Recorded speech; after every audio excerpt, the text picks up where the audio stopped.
नमस्कार बंधुरा आज के आमी कीमा निये एसेछि मटन कीमार कोफ्ता कारी बानाबो। तार जन्ने आलूगुलोके एकटु मोटा मोटा करे केटे नियेछि और कीमाटाके आमी भालो करे परिष्कार करे धुए जल झरिये नियेछि। पेंयाज कुचि नियेछि, आदा रसुन बाटा नियेछि, काँचा लंका कुचि नियेछि। एते पेंयाज बाटाओ लागबे किछुटा, पेंयाज बाटा नियेछि। आर लागबे बाइंडिंगेर जन्ने छातुओ नियेछि आमी। एकटा डिम लागबे।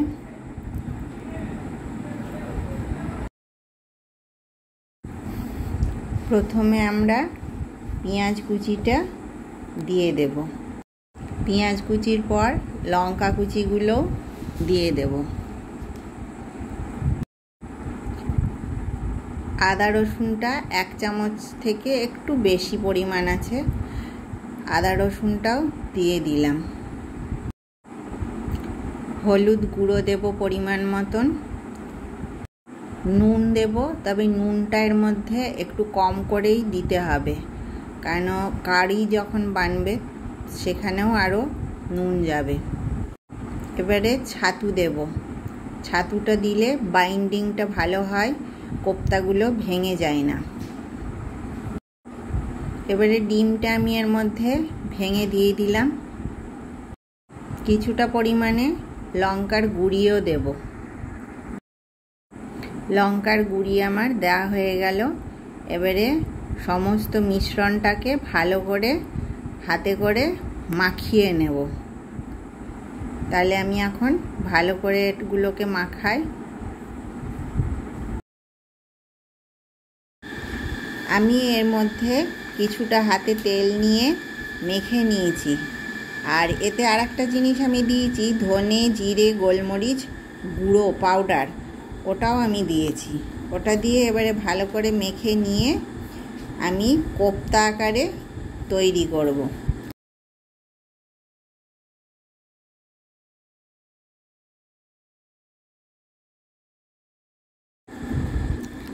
এবারে আমার সব কোফতাগুলো তৈরি করা হয়ে গেছে।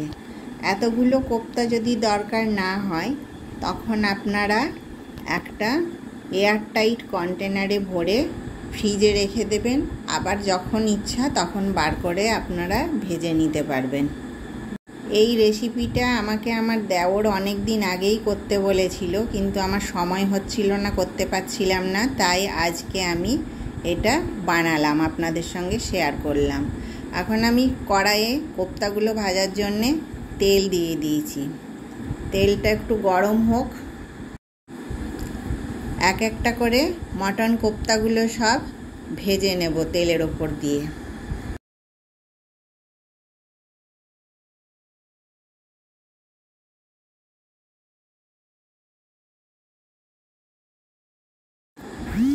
এবারে আমি আস্তে আস্তে সব উল্টে দিয়েছি। দেখুন কত সুন্দর লাল লাল হয়ে গেছে। এরকম লাল লাল করে ভাজতে হবে আর সব কোফতাগুলো আস্তে আস্তে উঠিয়ে নিতে হবে। আমার কোফতাগুলো সব ভাজা হয়ে গেছে, ভেজে উঠিয়ে নিয়েছি। কড়াইয়ে প্রথমত ওই তেলের ওপরেই আর একটুখানি তেল দিয়ে দিলাম। তেলটা একটু গরম হয়ে এলে আলুগুলো আমি লাল করে ভেজে নেব।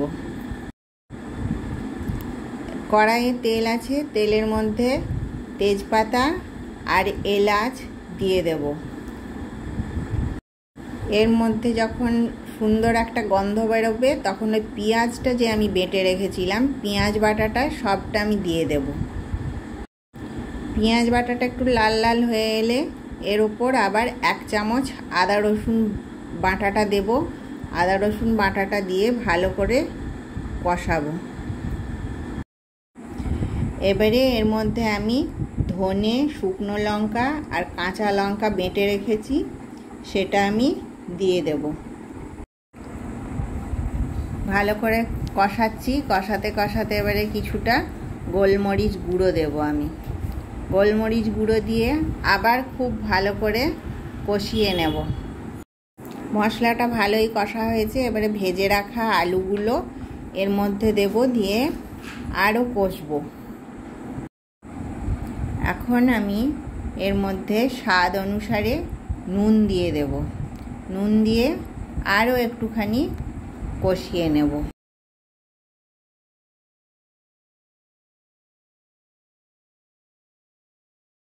এবারে কষা হয়ে গেছে। এবারে ঝোলটা দিয়ে দেব পরিমাণ মতন, যেন আলুগুলোও সেদ্ধ হয় আবার কোপ্তাগুলোও সুন্দরভাবে সেদ্ধ হয়। এবারে ঝোলটা ফুটে গেছে। ঝোলের মধ্যে আমি কোপ্তাগুলো এক একটা করে দিয়ে দেব। কোপ্তা দিয়ে দিয়েছি, ঢেকে দিয়েছিলাম। এবারে ঢাকনাটা খুলে আমি দেখব।